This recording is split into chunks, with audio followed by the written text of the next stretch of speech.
although I'm pretty sure with the amount of cash transactions we've had over the last several years that I don't think foreclosures are going to be an issue. If we had some that came in at decent prices, they'd be bought up pretty quick. Well, I'm So we'll seeing see. private and hard money lenders that could have foreclosed people out, but worked with them. And it's smarter. The only person that wins in the foreclosure is the attorney in the court. Everybody, those guys all get checks they normally wouldn't get.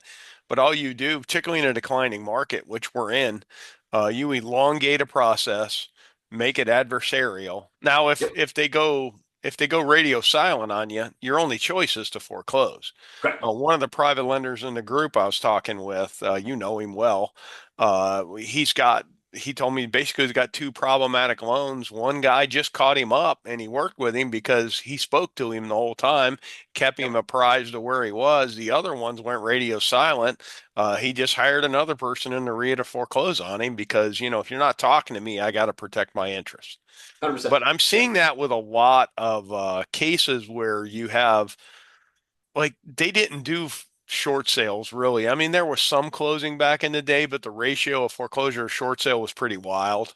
And it was almost impossible to get a short sale done because I just think when when the great, global financial crisis hit, they didn't have a playbook for how to handle what No. was going on in the country. And then they're just trying to keep the bank open too. So just Yep. keep kicking the can and write off what you can, which is why some short sales they would just ignore. Some occasionally they'd get done back then.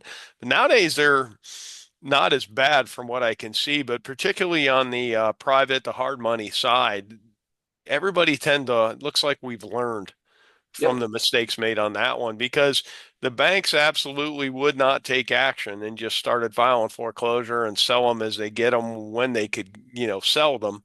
Yep. And they put the market in such a negative feedback loop that, we looked earlier what the pricing did. So, Yeah. No, well, I mean, it's certainly not that we're going to do some spiel right now on how to deal with foreclosures and short sales, but there are definitely situations where you got someone that's 2 months behind. They had an interruption in job, something went down, but they're back on track. You could tie that old debt to the end of their loan and then just keep going forward and start fresh. And you probably would salvage a whole bunch of things and money included.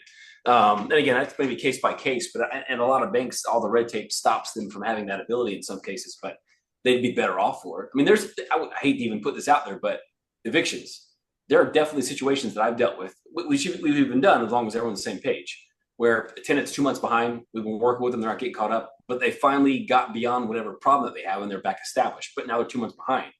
And instead of tacking on a bunch of fees, I've had an owner go, you know what?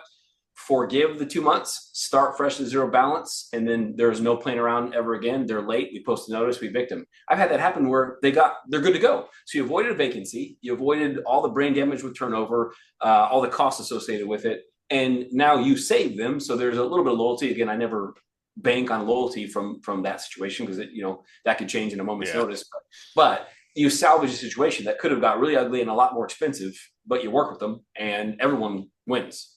And generally speaking, so definitely situations where I think we've learned from the past and approach it differently.